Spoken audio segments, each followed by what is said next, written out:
Is it this week that Peace Week is running on campus? Does anybody know? SGA? Yes? Nobody knows. Well, Peace Week's going to come on one of these weeks. Peace Week is a time when the school puts on and brings some people in to give you more of a broad multicultural background and things. So when that happens, you may want to figure out how to regulate your time. I'm not canceling class ever, but you may want to fit it in around your work schedules. I call being here work. Your work schedules, just to make sure you don't miss anything.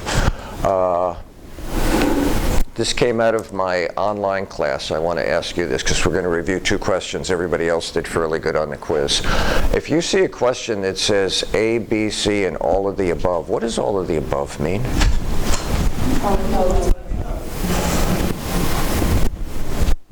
What does that mean, though? I've had 2 emails back and forth now, so I want to clarify just in case you get all of the above. All answers apply. Or all options. Apply how? Are correct. Are correct how? They're all in relation to the question. So each one of them has part of the answer itself. So without using all 3 of them, you really can't come up with 4 at a time.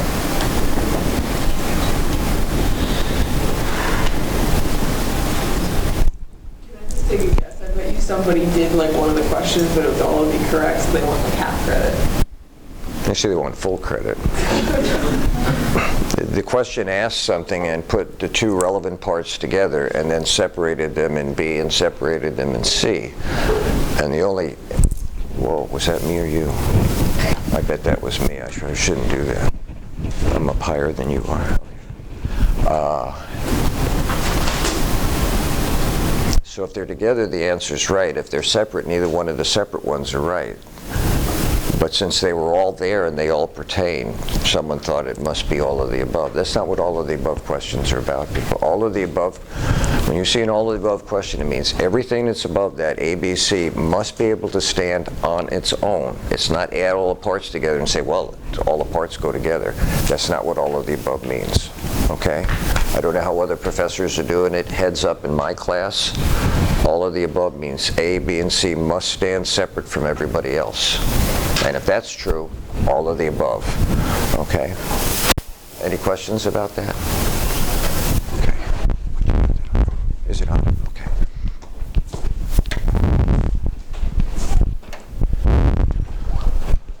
The moral values that we incorporate in order to give us the freedoms that we have, and then how we go about developing those freedoms will move us into the ethical content for the rest of the semester.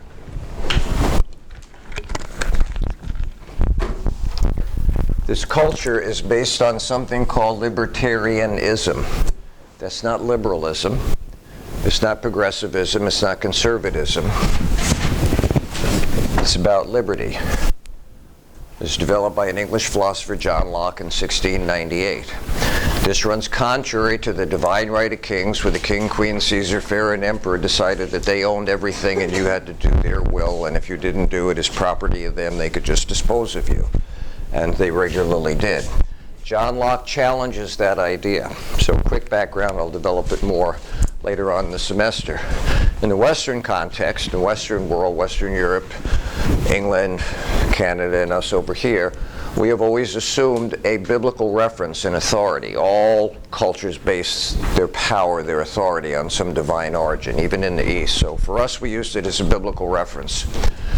And the king would say, God created the heavens and the earth, and he gave dominion, not domination. There's a world of difference between the two. If I was teaching you religion, I'd go into it. I don't want to spend the time today. And gave them dominion over the whole earth. And the kings, queens, Caesars, pharaohs, and emperors said, well, that applies to me. I control everything on the earth and under the earth. And literally they did, and people acquiesced to that. People bellied up to the bar. And the kings decided everything. And then Locke comes along after what's called the English Civil War. And he said, you know, enough is enough. He goes back to the text, and he says, no, that God created the heavens and the earth, and he gave dominion to all mankind. And in that one stroke, he did away with the divine command theory of ethics. And what he did then is he gives birth to libertarianism, or freedom. From now on, we own ourselves. We're no longer property of the king, queen, Caesar, pharaoh, and emperor. Because we own ourselves, we can now work based on our own self-interest. What's in my best interest? And because of that, he said, you can finally make wealth. Now, Tommy Jefferson read that, and he got the last part a little wrong. He said, life, liberty, and the pursuit of happiness. When we get to welfare and social justice, I'll explain to you why property does equal wealth and why wealth oftentimes turns into people's ability to try and make their life pleasant or not. This is revolutionary. And we embed it in our sacred doctrine. 1776, you're endowed by your Creator with certain inalienable rights you cannot be removed from, for life, liberty, and the pursuit of happiness. And because we now have the authority, in theory, I can't take anybody's rights away from them.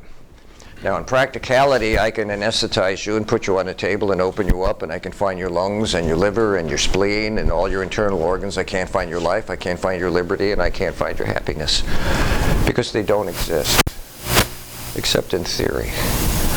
But they're so important. When we left the age of the divine right of kings, we have made them real. We encode them in law, they're in our sacred documents, and we protect them against any alterations except the most egregious ones. So we've added amendments to the document after we wrote the original Constitution that limits the government to maximize the freedom of people. So libertarian political philosophy, for the first time, maximizes freedom for the individual. The individual is allowed, and there were conditions that John Locke set, and I'll go over this, but it's later in the semester, to maximize their freedom to self-ownership, to self-interest, and to the pursuit of happiness. First time it happened. However, we understood that no one can be completely free, not when we live in a social context. In order to have a social contract that's in good working order, we have to have certain restrictions that apply. And these restrictions carry with them penalties so that people get the message. You put your hairy toe across the line, that's going to be a no-no. No lying, stealing, cheating, raping, and robbing. Inside the box, freedom is respected, and in reality, we try and expand the box so it goes to the greatest number of people. So in 1848, we get emancipation. 1920, women get the right to vote. 1971, 18-year-olds get the right to vote. ADA compliance, and we've been trying to expand the box ever since. It's based on libertarian principles. The word picture for libertarian principles is this: I can swing my elbow as much as I want as long as my elbow doesn't touch your nose.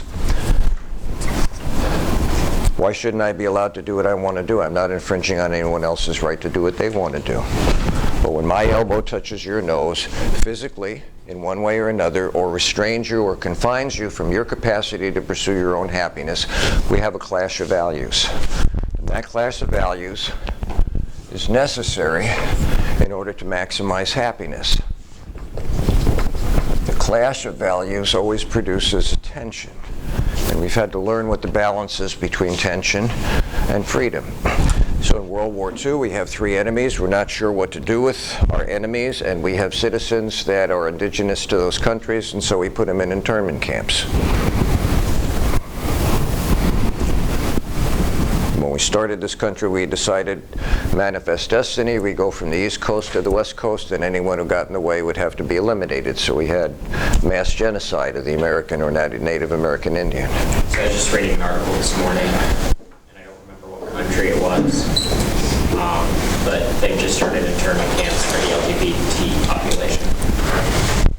Might be India. India finally passed a law that you could participate in homosexual acts, and it's not a crime. They can't arrest you. No, they're creating concentration. No, I hear what you're saying, yeah. Yeah. I don't remember what it was, though. Was it Georgia? Like the Russian Georgia? Possibly.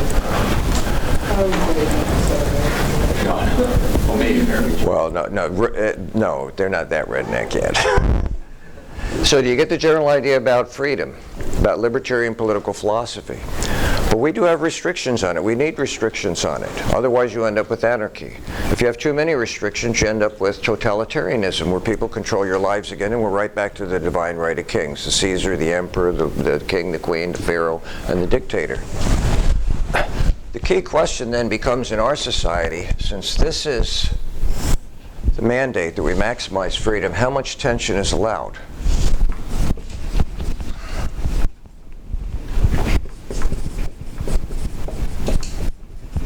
Everyone hates that one.